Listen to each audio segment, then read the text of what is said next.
Hi, everybody out in YouTube land. It says preparing to go live, and every time it says that, I think it's already on. I think it's prepared. I think it's preparing the screen. Okay, I gotta click all the things like normal. Okay, I already did that. It's fine.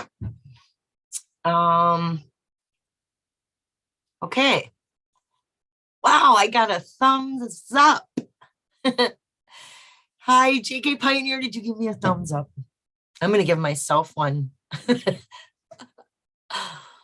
did. Okay. I know Candy's on. I got her up on my other computer screen. I can see 19 people. But I'm gonna go to my channel. All the usual things. I'm clicking all the usual things. You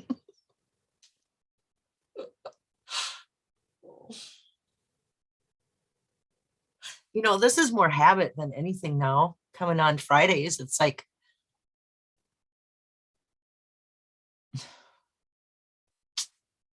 okay, here it comes. I can't think and talk at the same time. Boom. 10 people. Hooray. Who is it? I'm waiting for my screen to come up. How is everybody doing out there in that weird,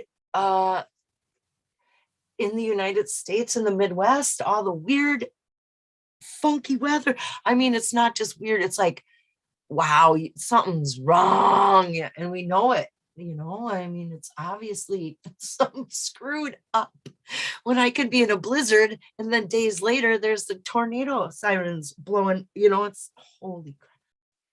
Thank God, or whoever, that those storms end up going right, like they broke up and went right around my town, and they're all around us. There were, you know, boy, very interesting. Best part was it was 60 degrees for a bit. And it melted all that snow that we got from the previous blizzard, which was over a foot. I don't know, it was a lot. Here we are. Why am I talking about the weather? Eric Sloane loved the weather. Eric Sloane was the first meteorologist.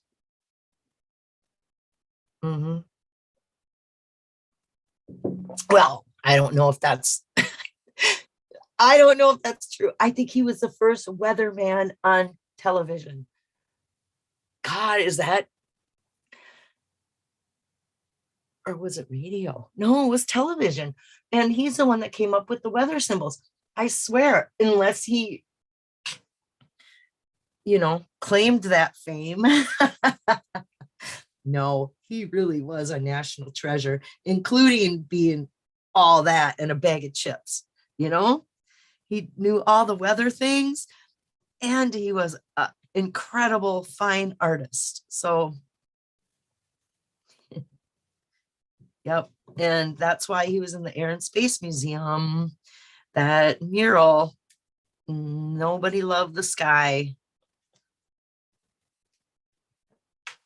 or appreciated. He was, you know, appreciated the sky, appreciated the beauty in nature everywhere, and the beauty in the most mundane things.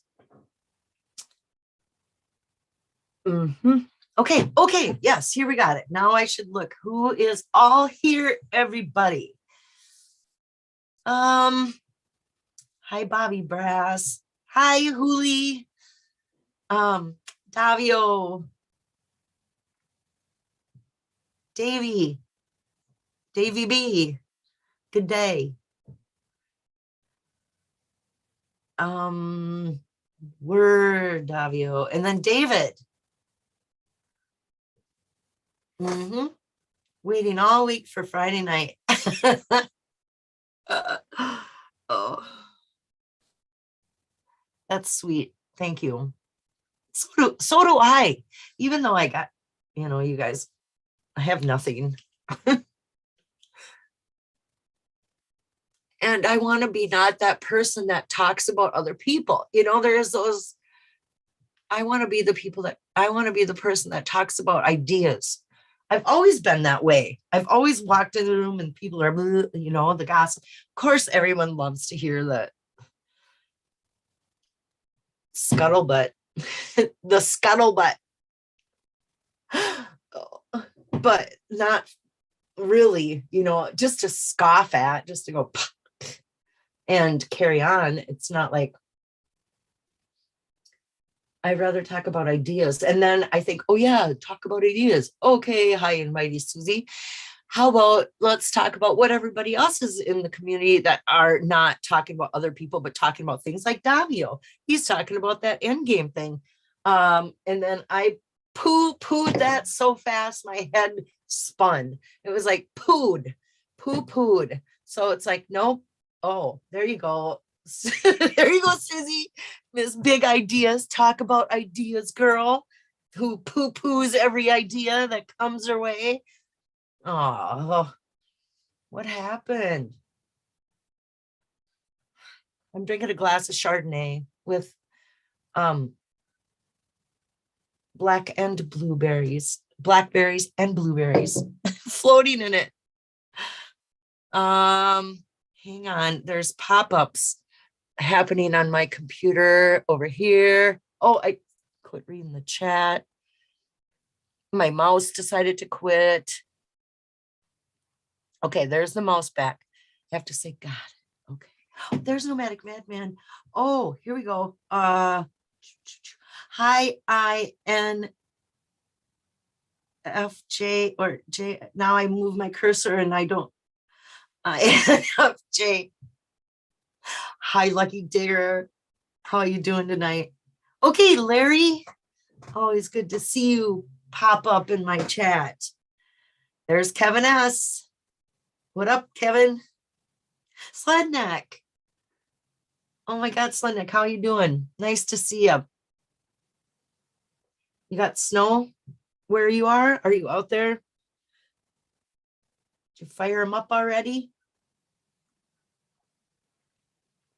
Redneck Express. Boom. Did the Express arms. Good to see ya. How you been?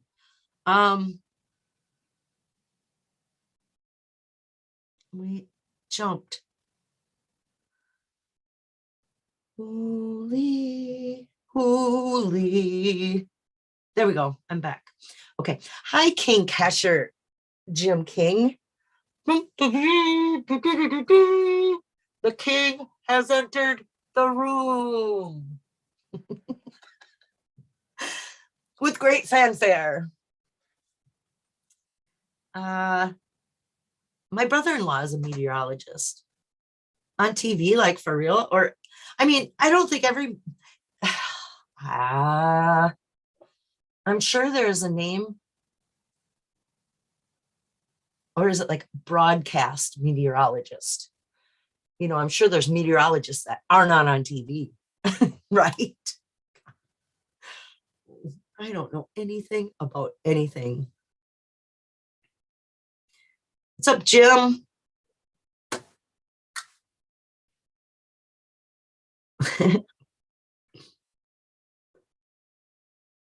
Sledneck. Only weathermen and pro quarterbacks get paid for being paid less than 10% of the time. I know, it seems like quite the gig, hey, huh? Sup? Hey, hi, Indy. Are you live on your show? Am I live on your live? Oh, hi, not important. Hi, very important. Nice to see you. How's it going? Adam Foddy, as I live and breathe. Indeed. You remind me of someone. RF Hecky. I hear she acts just like me. Doing chores. Hoolie's doing chores. playing along. Have you figured out the end game yet? No, haven't even tried, don't even want to. I have no, God, they can throw, it seems like there's, lures being cast into the water. And I don't want to bite on any of them. And, Mike and Chris, or, Calazars, K-Pro, those guys, it's been a while now, but it seems like on their show, they were talking about what, had asked a question to the room, what makes a good treasure hunt? And they're working on what, designing their own treasure hunts and stuff, which is great. And I never, it's like, I'm wondering if they didn't cast that in-game lure out there just to see a response and then, have a small hype team trying to join in just to get some feedback. I don't know.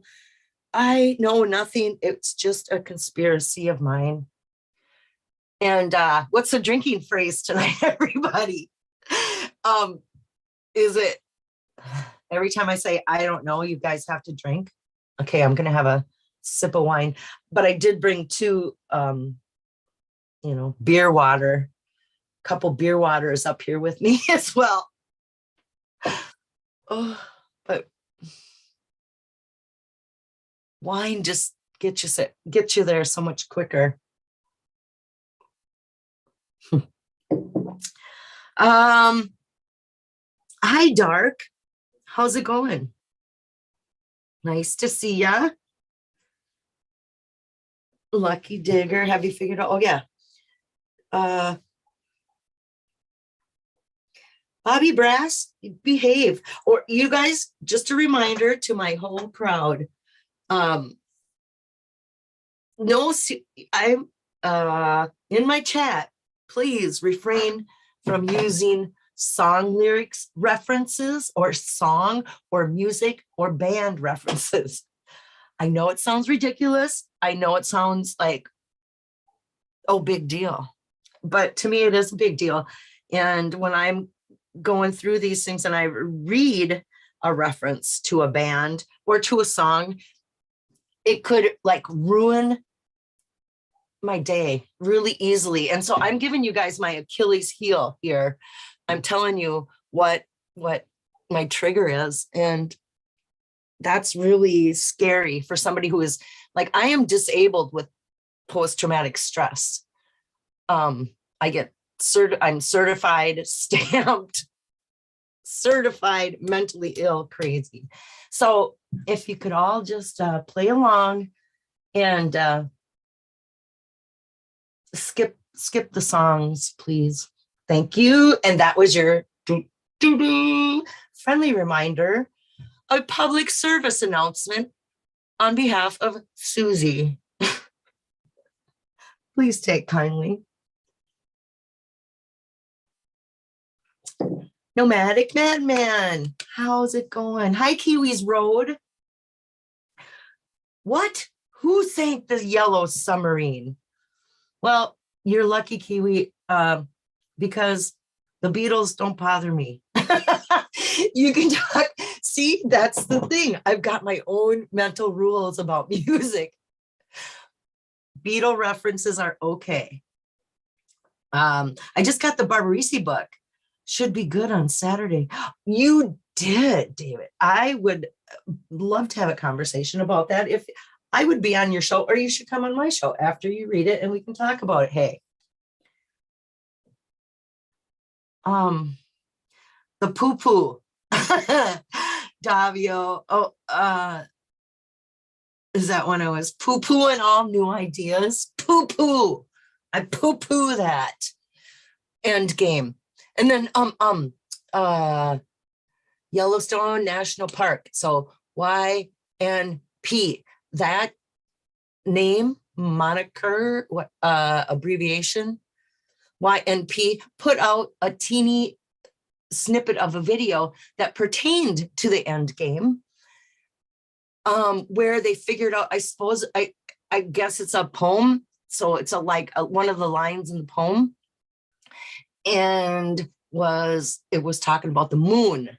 So the end game has something to do with the moon, apparently, or I don't know, not working on it.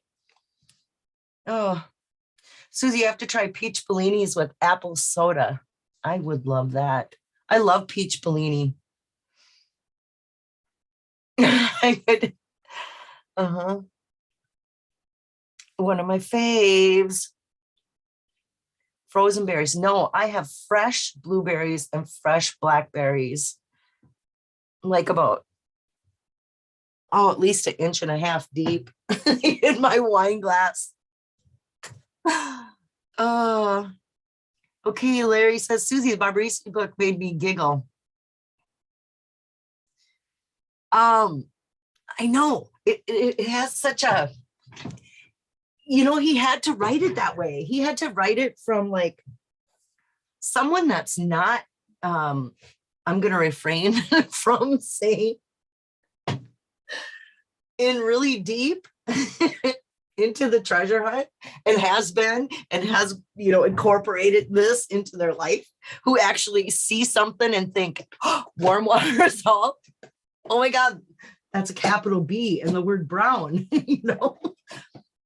You're not alone. There's several people that walk around and think in terms of poem verses, or lines from the poem. That's just the thing. But anyway, if you're not one of those people, to try to comprehend that world, he had to break it down to the most, but I don't like everything about that book. I don't like the slant. I don't like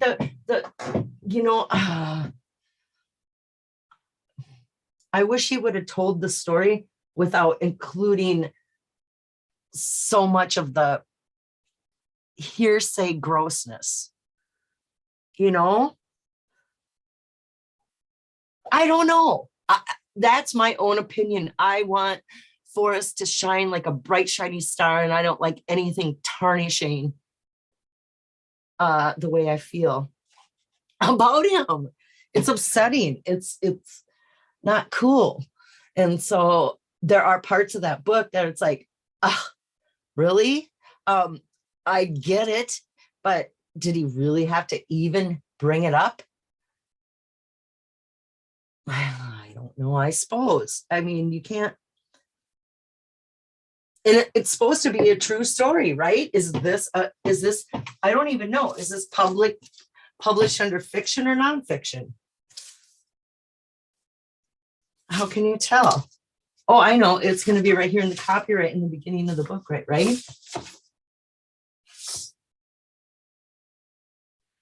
First edition. I'm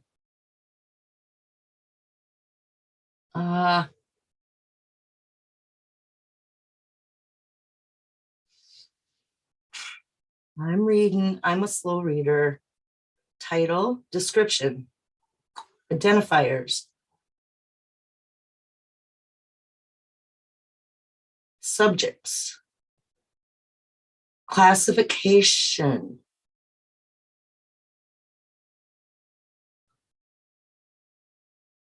I still can't figure it out. I'm going to go to the acknowledgements, see what this says.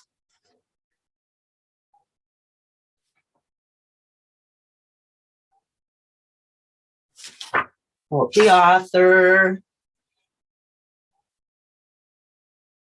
I'm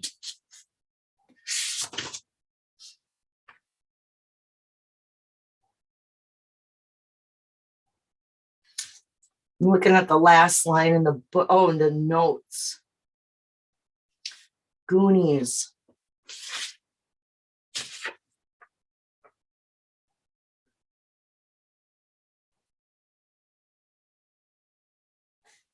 Should I read the notes in the back of the book by the author, Dan Barbarisi? And by the book, I mean Chasing the Thrill by Daniel Barbarisi, not Dan. Forrest Fenn treasure hunt exists existed for almost 7 full years before I have ever heard of it. In that time, it matured and evolved, and it was a subject of much inquiry. I was lucky in that way. By the time I decided to involve myself, a parade of skilled writers had already made a trip to Fenn's study, and their work provided a strong foundation to build on. As I sought to chronicle the hunt and what it meant, I did so benefiting from what they had already learned, and I happily acknowledge the debt I owe them and all other sources I used here. Tony DeCappo, Newsweek piece, he cites first. That's mine, I used here. And then he says, Tony DeCappo, Newsweek piece. From August 20th, 2012. And the piece was called Forrest Fenn Wants You to Find His Treasure and His Bones. It was the first to shine any sort of critical eye on Fenn or the hunt, deepening the mystery around it and royally pissing off Fenn. To my mind, it's the first real journalism in this space and one of the best examples to date. Wow. That's what he thinks of Tony DeCappo's piece. And I know Fenn was not, okay. I learned about the roughly 24 to 2015 period of the hunt. And the story of the lost in Yellowstone ex-cop Daryl Seiler, Seyler, from Peter Frick Wright's gripping work. What? Those are way too many hyphenated words with commas that hang on, I need a sip.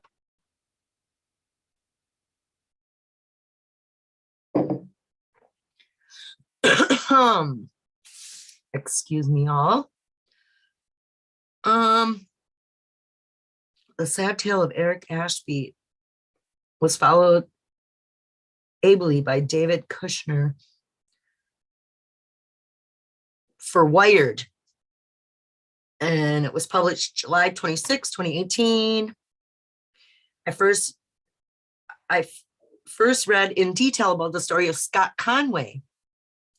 And Scott Conway, he's the one that was on that guy, the Scott that shows up on Treasure Seekers through the work of Chris D'Angelo for HuffPost, November 23rd, 2018.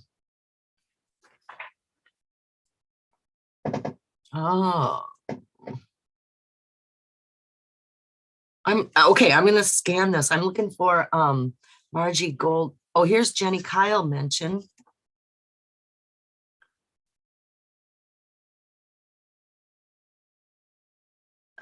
Mary Caperton Morton's article in Earth magazine. Julia Glum at money.com.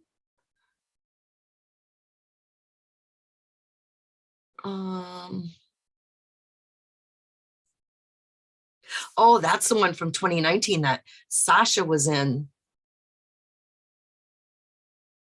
It was helpful in giving additional context to the FenTubers' efforts to cash in on the chase. Huh.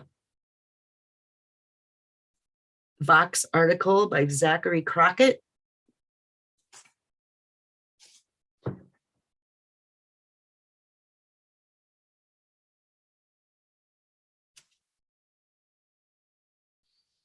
Okay, well. Created independent. Huh. Okay. I'm done with that book now. I don't want to read. Reading's hard.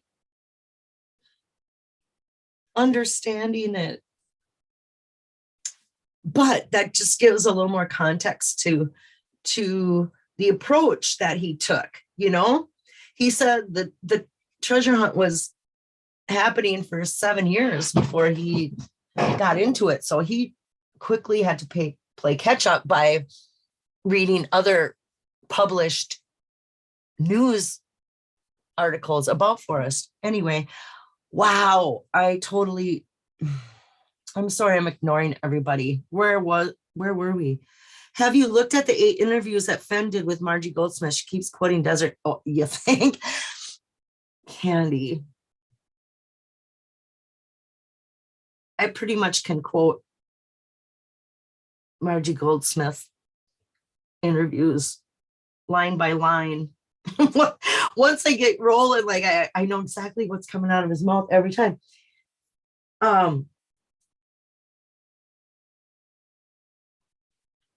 So what if he kept saying desert, desert, desert in the beginning? Because he wanted people to go to Santa Fe. You know, he was selling Santa Fe too. I think it's funny.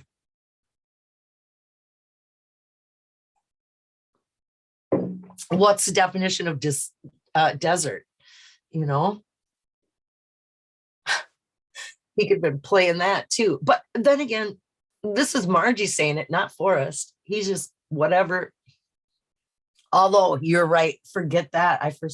Forget I said that, because you know what? Those interviews are definitely pre-planned and seeded questions. And, you know, he had to take this with the approach of congruency and careful mentions, you know?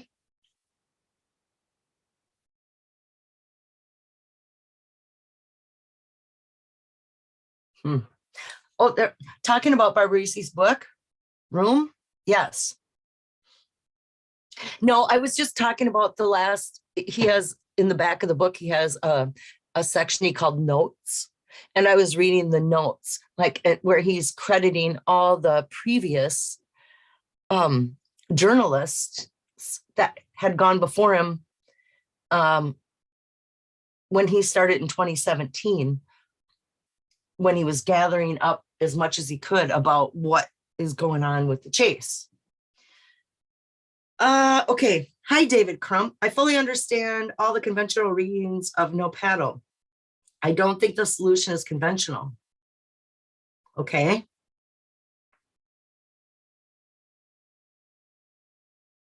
I know. I mean, no paddle. That could be, I mean, there's so many. You could, because they used a pole and not a paddle. They used a pole to push the boat. I don't even think you need a boat. Bueller, anyone? What book is this? Help.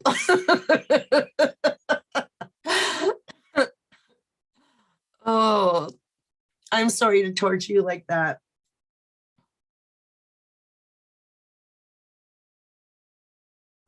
I lost my purpose made scraper, so it's hard to resort to using a credit card. It took ages. What were you scraping your car windows? Were you scraping your car windows with a credit card? You don't have to scrape windows in the UK, do ya? Oh, I'd have never thunk it. The cars are small there, right?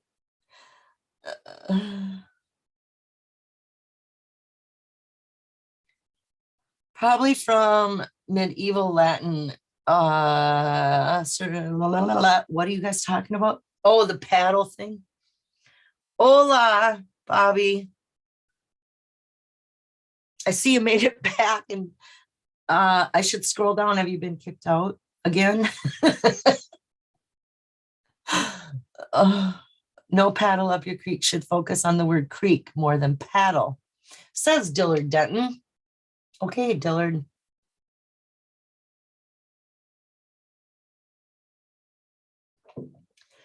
Short oar with a wide blade.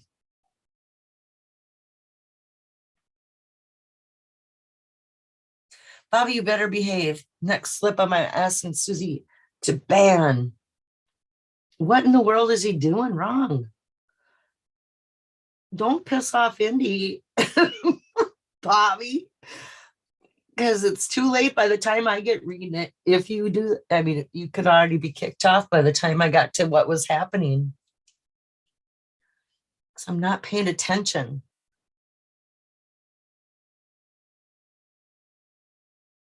Tony Koppel thinks he was the person to light the fuse.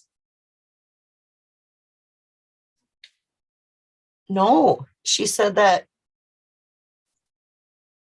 the In-Flight magazine did it.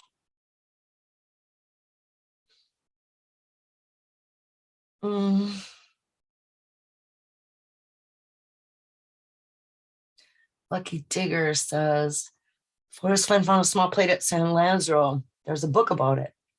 Cool. David, June, no disrespect, no paddle up your creek. Okay, Larry. Yeah, June. She got away with everything, said Forrest. Or, I get it.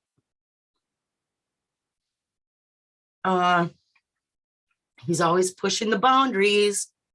Do you guys see that Pam resurfaced?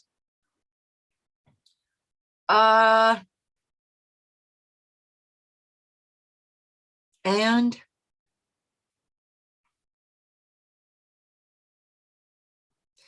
he was typing song lyrics in chat. Oh, don't.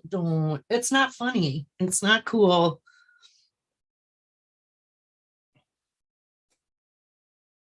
Thanks for having my back on that, Indy. Because you know what? Not always do people know. They do it innocently and not know that it will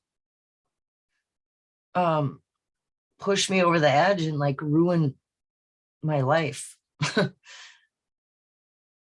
Tony thinks he was Susie Fennhaven, and looking at the size of his noggin. Tony thinks he was, and look at the size of his noggin.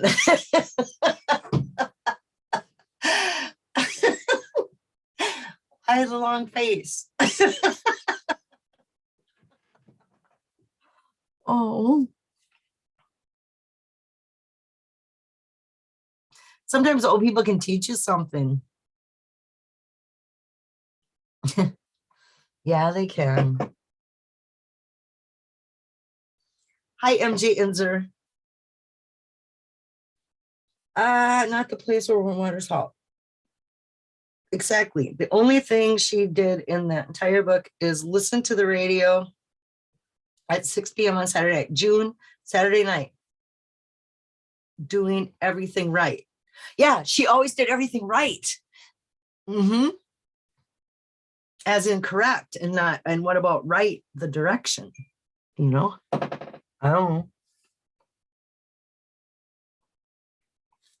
Okay, I'm putting you guys on. Where's my...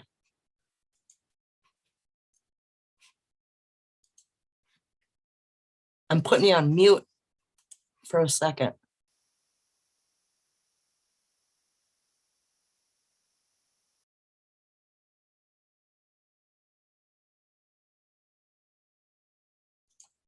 I was chewing a whole bunch of blueberries. I didn't want you guys to listen to that. There's my name. Hi, Forrest Frenzy. Why is Pam urging people to look at a 7-year-old newspaper article that reveals nothing? Personal glory? Question mark. Okay. Well, that article, it is like an introduction to Pam and who she is. It's kind of like I read that article to understand better the context of her involvement. And I reckon her Netflix episode is up. And so,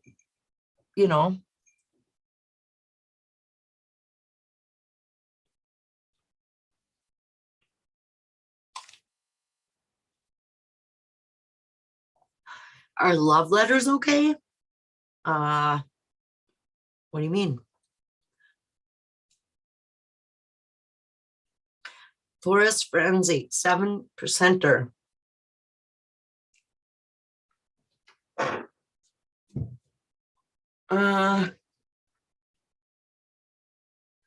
What if it was just June Creek? She's the one that doesn't get paddled in the book.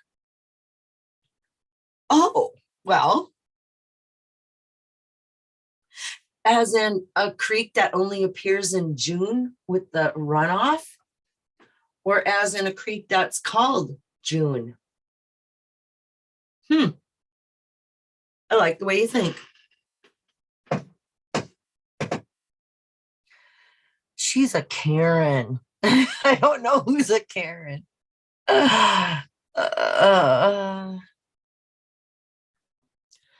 Lucky Digger, raining cats and dogs. I have a secret, says David Crump. I like it. Adam Pisces, I think maybe a lot of ladies of the chase are maybe put out to realize they were special after all. Maybe so. I do think I've never met Forrest. He returned 2 emails in my whole entire life. One, 2-word emails.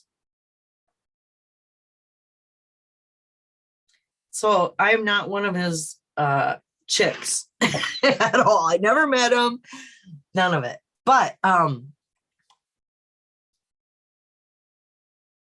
But I think he did. That was his thing. He had a way of making people feel special. You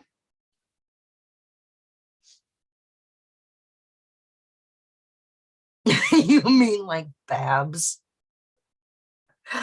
Yeah. Netflix calling. Uh-oh. We need to interview you soon, and we will pay you $2 million for your time.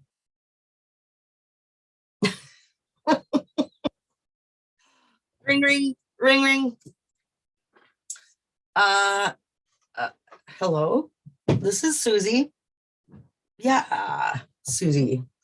This is a big deal at Netflix. This is some big guy. And we would like to, we need your interview so we can wrap this up and go ahead and get it in the can.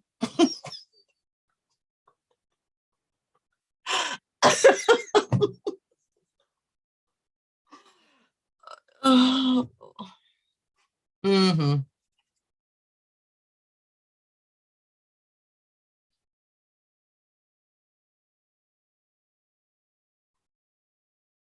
If you're dating Sloane, good on Forrest for respecting you. I think Forrest knew that I loved Eric Sloane before he passed away. I think I was squawking about Eric Sloane while Forrest was still on this earth. Quite possible.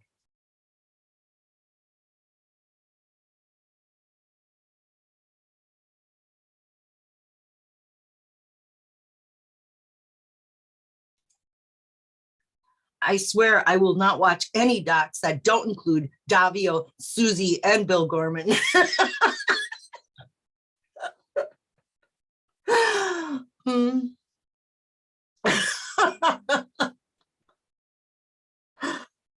Hi, Luli. Are you in here? Hey, Luli, what are you keeping from us?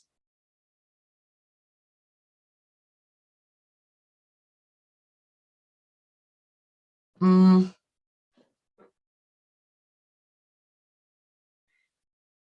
Uh,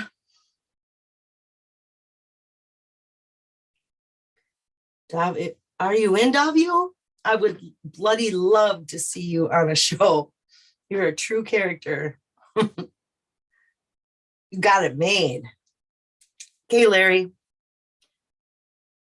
I came back to Thor, but it was a bit of a nut house right now.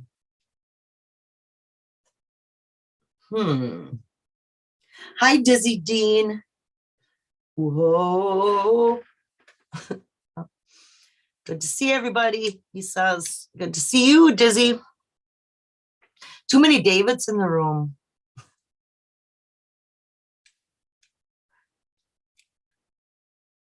Okay, Larry, want out? Where is Larry trapped somewhere? Let him out. I'm downstairs waiting for DJ to start The Witcher. Oh,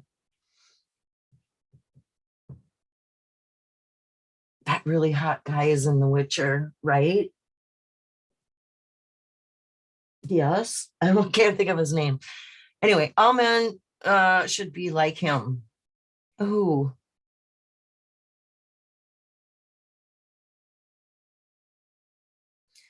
Hey, the secret solved. Where have you been? I know you, rascal. Says Lucky Digger. I know the head writer on The Witcher, Jenny Klein. No kidding.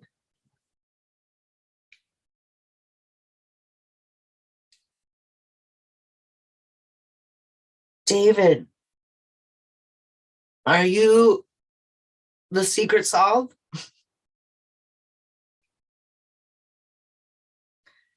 I'm not trapped, Susie. I'm okay. Okay, Larry. I was worried. Let him out. David, Henry Callie. Yes. Cavill. Henry. Oh my good Lord.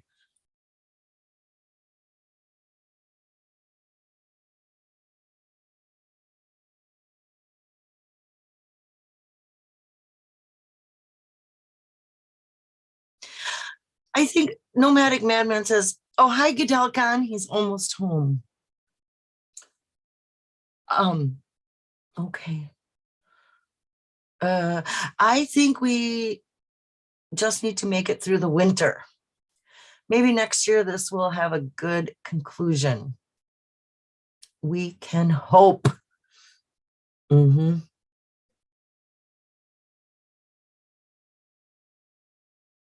And the spring always brings hope, right? Hi, I'm here. Season's greetings, says Lily Bell. So just keep going live with good stuff, Susie. Okay.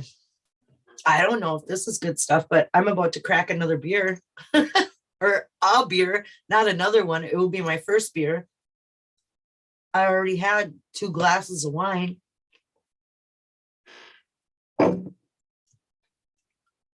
Here goes. I hope this all involves Moses. 42 Moseses. Oh, earlier today, Gadal Khan was going after, said he had the Moses solve. He is the only true Moses solver. Oh, Eugene, don't do that, Bill. That's just mean. Bill said he had to go in for some heart test. You're going to give him a flipping heart attack talking about you came up with a Moses solve. Oh my God. Don't poke the bear. He's a fragile health. Even if you did come up with a Moses solve, zip it. Oh.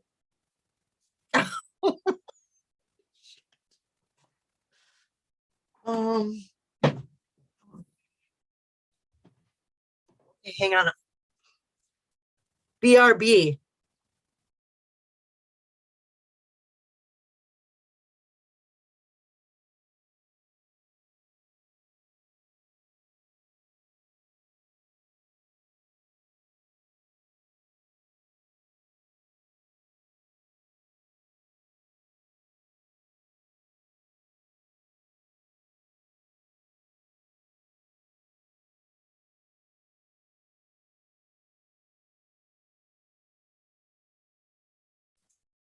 Okay, I'm back.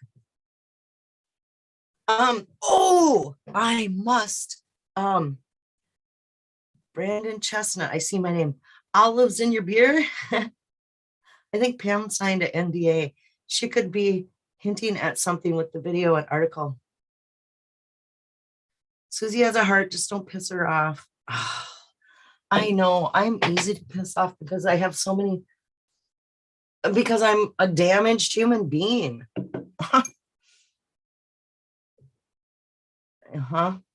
So I've got a defense mode. Anytime my heart starts beating faster than normal, I instantly go into a mode of fight. I go into a fight mode, fight, instant response. But yeah, I guess that's how it rolls. When you're me, that's fine. Hey, what was I saying? Last week, my God. Eugene sent me money. And so did Packer Jack, sent me $20. And I was like, wow, during my show. And then after I quit my show and was walking downstairs, I saw on my phone another, I didn't notice another notification from a person I'm going to call Mr. C, who sent me $323. $323. And if you think about it, and you think about a recent channel that has popped up, they were kind of, he said, I hope you don't get coal in your stocking from you know who. And that's what they said. And then sent me that money. It's incredible. And that's amazing. And I'm glad I can entertain you. And thank you so much to you guys. I mean, it's more than you'll ever know. I paid off a doctor bill, which was only $50, but still it was $50, paid it off. And I went into the grocery store and I put anything in my cart that I wanted. The groceries came to like over $100. It was like 115 or something like that. But I didn't care. It was like whatever I wanted and whatever, without even looking at it, that it cost like $4.50 or whatever. I put it in my cart, and it's such a freeing feeling. I mean, it's just like such this, this sense of security when you don't have to like look at the, things in the grocery store and think, okay, well, yeah, I would like that, but nope, I'm not going to have that. Instead, I'm going to have buttered noodles or whatever. God, it's great. Thank you. I appreciate it. And it's, and it's not like I'm going to, okay, shut up. I'm going to zip.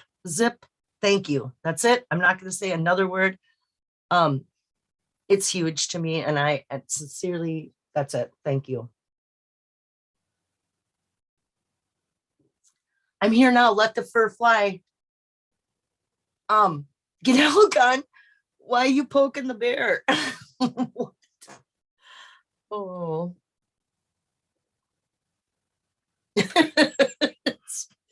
It is not very nice. So why am I laughing about it? Only the best organic blueberries for Susie. I know. I got the blackberries, the fresh blackberries, and the fresh blueberries in my cart. Without it, I'm like, yep, I'm getting those and those. It's like, It's true. Usually you look at that and go, You know what else I got? Irish butter. Ha! That's like $5 for a little thing of it. Whatever. Yum. It's like I always wanted to get the good stuff.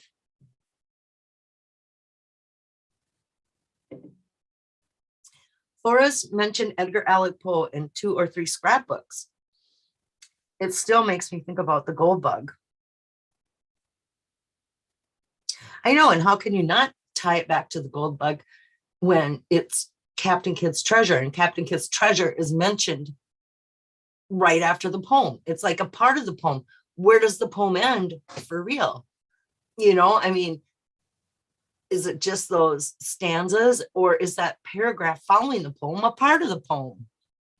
Instructions or whatever, you know? It's a great tie-in. It really is. There's like so much, but that's it. That like there's so many. The whole book is written with references to other books. And the entire Thrill of the Chase is nothing but a whole library full of book references, you know? So is there like a piece in all the books, a piece in Flywater, and all of them, The Catcher in the Rye, both Hemingway books, The Great Gatsby, and those are just surface. Those are just the surface books. You know, you got the poem by Omar, or you know, to the caliph I'm dirt, but to the dirt I'm a caliph, or you know.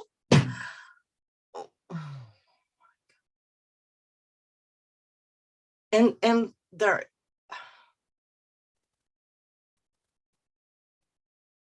it just made me think of page 5 and the song lyrics to a song that was written in early 1910s, 19 teens maybe. And was that song, I don't know if it was meant as a song, or was that like some sort of published work before that? I don't know. I think it goes back to a song. So anyway, so that song had been rewritten and redone like over and over and over and over. And then Forrest rewrote it over again.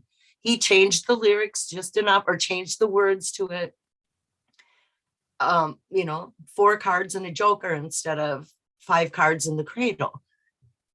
And so right off the bat, it's about the thrill of the chase goes back to misquotes and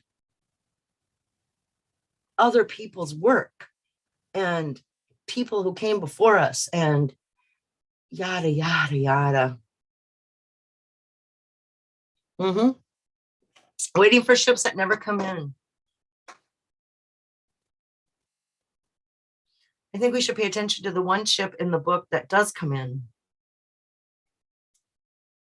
Well, waiting for ships that never come in, that's shipwreck. And there's more than one shipwreck. Like, I think Lewis and Clark used a shipwreck in their map creation during their map creation. I think one of their principal starting points was shipwreck.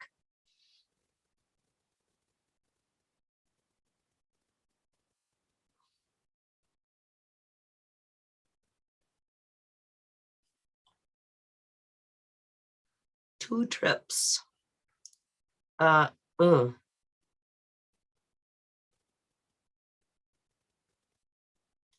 ship flying in like a plane. Seaplane. Skippy lands right at the dock.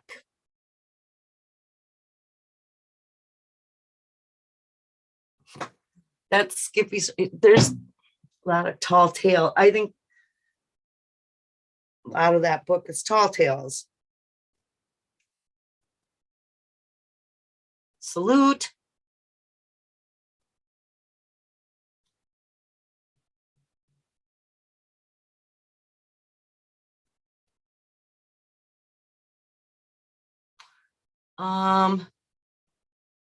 Shipwreck.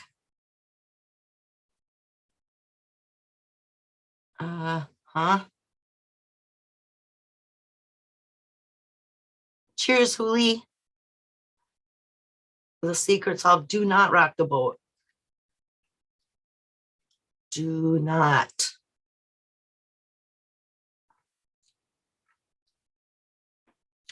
Mm-hmm.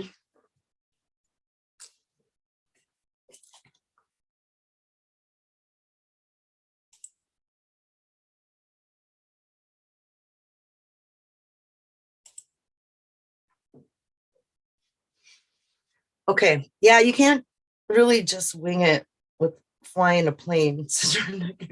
No. And he was supposedly like a teenager. No. You know, and building the helicopter.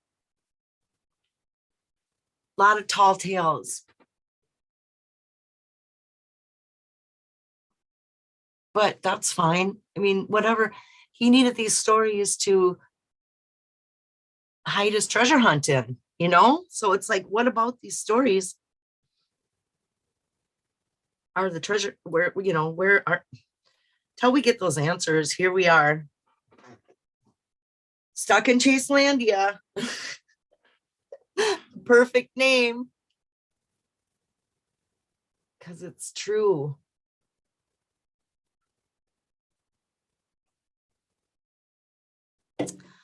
The secret solved, message retracted. I think about why I put the number 10 in my video today. What the poem is about is the number 10. Slowly feeding the bears. No, again.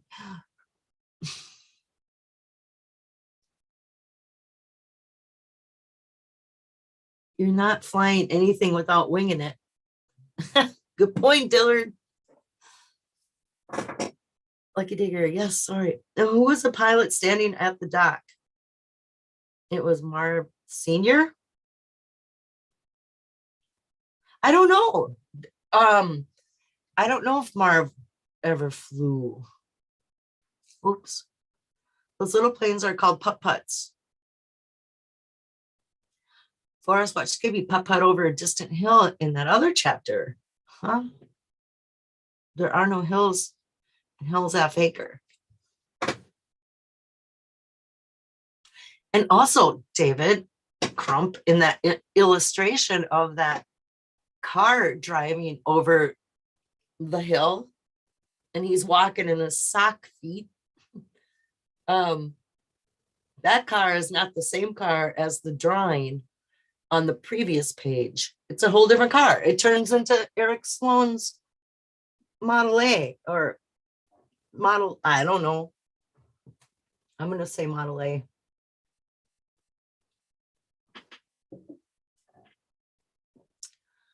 Hey, they're stuck in Chaselandia. I pulled them in from the,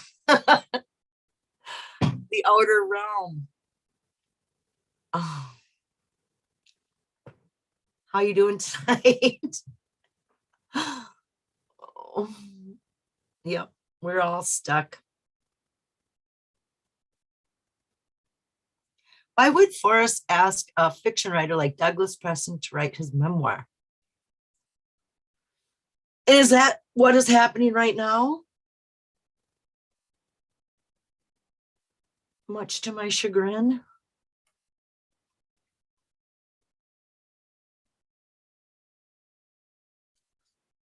Don't know.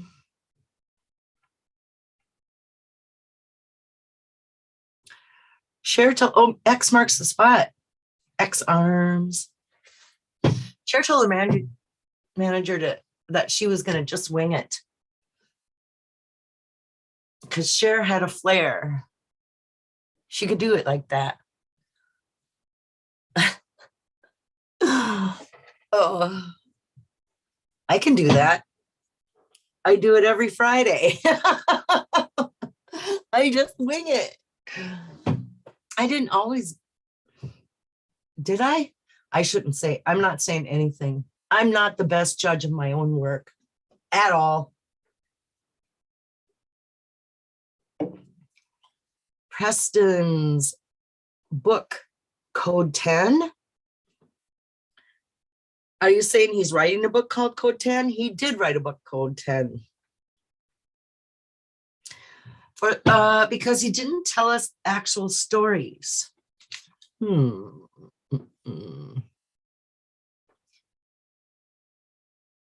Was he her wingman? I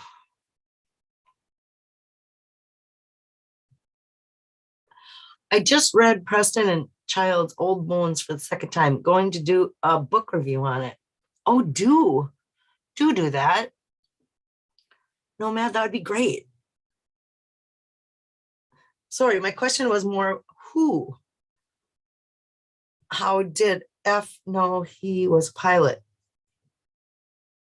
Oh. I see what you're saying. The guy standing on the dock was a pilot. How do you know that? Because he couldn't have ever landed a plane on the lake. So he didn't see anyone else land a plane on the lake because no one could. I mean, it's like unless the guy came out and said, I'm a pilot and I know there's no way he's going to ever be able to take off, unless the guy announced it. And it's not hard to take off on him. He's got the elevation wrong. Oh. Pilots do not get out. Okay, so there it is. You know why not everyone's going to know that those things were wrong. And do we just take his word for it? Or do we look these things up and go, wow, he had this.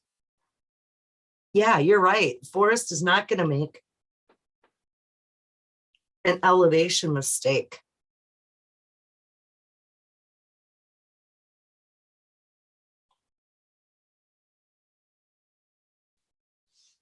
$10 marks the spot. Oh, X marks the spot because 10 is an X. Oh, I like it. I like it. That works for me. The Roman numeral 10 is an X.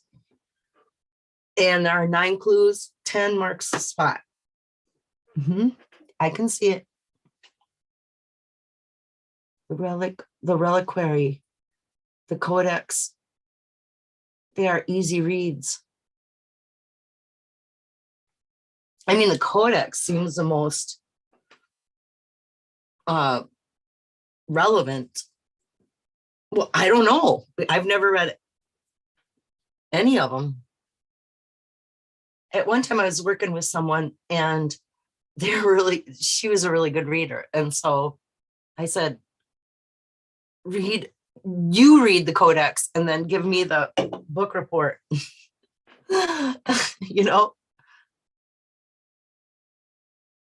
Who died first, mother or father of Forrest Fenn? Mom. Notice if they put a picture of mother's house and not mentioning father. Were they separated? If the father passed away in Temple in a different house. Don't know. And why would it matter?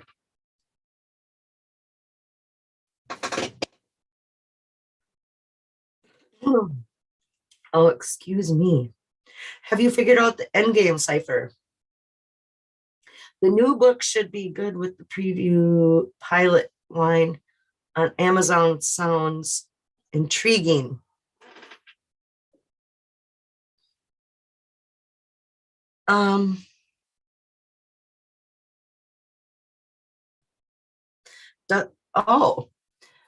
X marks the spot says, Lucky Digger, I just bought a bunch of his books as well. Douglas Preston gives you a lot of answers.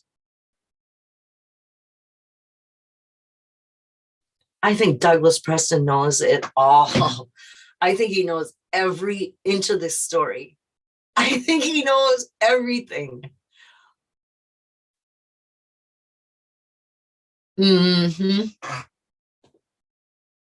What which I think is fine. I think it's fine. I don't think there's anything nefarious in Forrest, including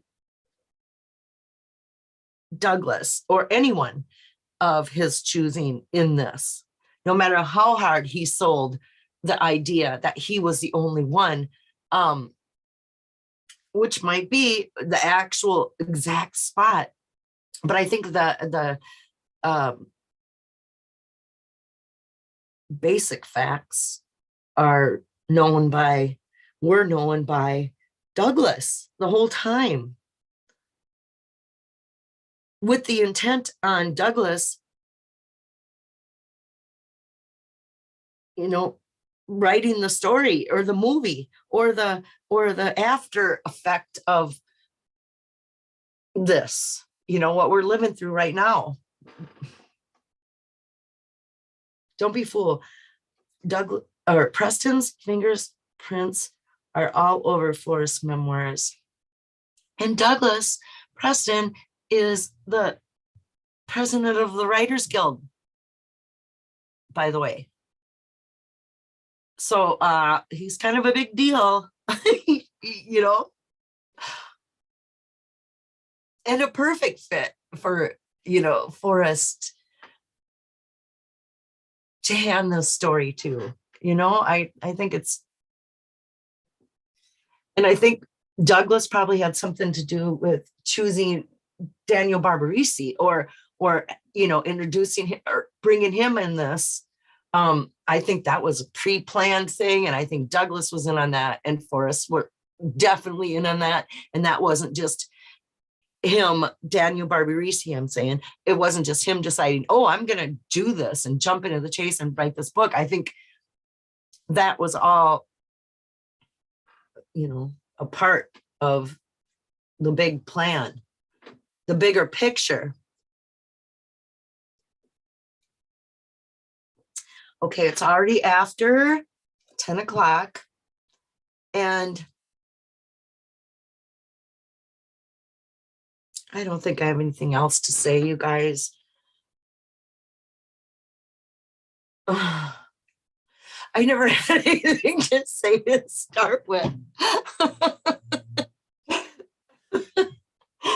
Oh. But I love it that all you guys come here. How many people? We got 68 people that still come and find a place to gather with me and kick around nothing. Just to be a part of it all still, right? We are all connected. If you're watching this, if you're listening to me right now, we are connected. What a thing. Let me look at my calendar for, next Friday is Christmas Eve. How about that?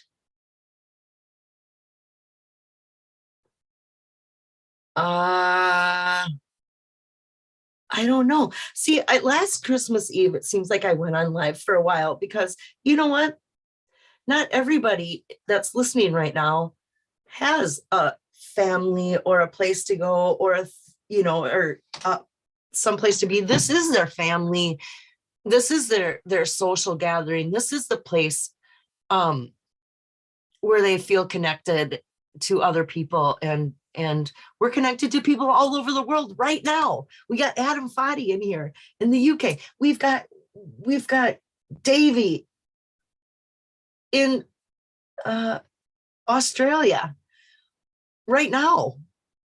So, and I don't know where you all are spread out. Jason and he was in here earlier. She's in California. There was, people are, I'm in Minnesota. So it's, I remember thinking, leave everybody alone. They can, it's Christmas Eve. They all have things to do and stuff, but not everybody does. And so I don't know. We'll see how my night rolls out. But I don't know. I can't, I'm not a good, I just don't know what to say. I don't know if I will be strong enough to go to my own family's Christmas Eve celebration and leave and go. I don't know if I'm gonna do that or will be able to do that or even want to do that or even try. So, you know, if you guys want to, we'll see. We'll see how it rolls. But I think maybe I'm gonna go ahead and pop on next week at some point. I don't know if it will be the normal time or whatever. I'll try to do all that. We'll see. Okay, but I'll be here. I hope there are shows on. I can wait up for Santa. Said Adam. Oh, he's been good. You've been good this year. Right. It will be Christmas Day. I would like to come over for Sunday roast dinner type situation with Yorkshire pudding, please. And thank you and yum. All right, you guys, that's it. I'm going to sign off and thank you so much for joining me again. And yeah, I'll see y'all again soon. Okay.